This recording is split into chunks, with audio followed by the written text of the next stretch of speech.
what about Mr. Bean now? Have you drawn a line under him? No more Mr. Bean? I doubt that he will reappear, but you never know. You must never... The people have spoken. Yeah, quite. But, you know, you must never say never again. A film, as Jeff mentioned, that I was in.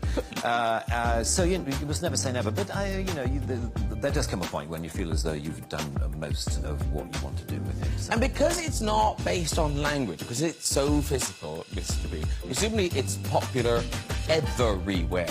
Yeah, it is. It has what we might call a global outreach. So, like, our holidays of misery, can you go anywhere? Yeah, I can't go to many places where you're not recognised. And it's the thing I find most tricky is when people don't recognise you particularly, but half recognise you. You know, that strange thing where they go... and of course that means they stare. They stare a lot. And they just look. You're sort of feeling, I wish that person wouldn't stare at me. So, you know, I'd rather just, hold the flag saying, yes. Yes, it's me. A few years ago, there was, I was in a Land Rover parts department near Peterborough, the kind of place you find me on most Saturdays. And we're waiting for car parts. And car parts, guys hang around a lot because, to get a part, the guy has to go half a mile to the back of the warehouse and then come back again, and he brings it back. And he says, it's the left-hand one. Oh, you wanted a right-hand one. Sorry, I'll go. And he goes, and it takes forever. Anyway, I was standing around with a group of guys, and I could see this guy doing that. And he came up to me after a while, and he said, excuse me, has anyone ever told you that you're the absolute spitting image of that Mr. Bean?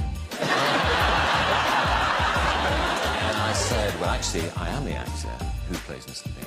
And he said,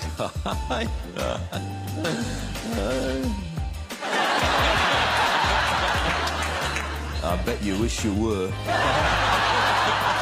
And there followed this bizarre conversation in which the more I tried to claim that I was the person whom he thought I merely resembled, the less he believed me. But what was funny was how close he thought I was to he said the resemblance is uncanny. Have you ever thought of doing any, look-alike work, like, stag nights and hen nights? You can go along as Mr. Bean. And I said, no, I haven't. He said, because you can make an absolute fortune. And I could tell after a while I had to bring the conversation to a close because clearly not only was he not believing me, but he was getting quite annoyed that I was pursuing this line, I am Rowan Atkinson, and clearly he thought I was this total arse.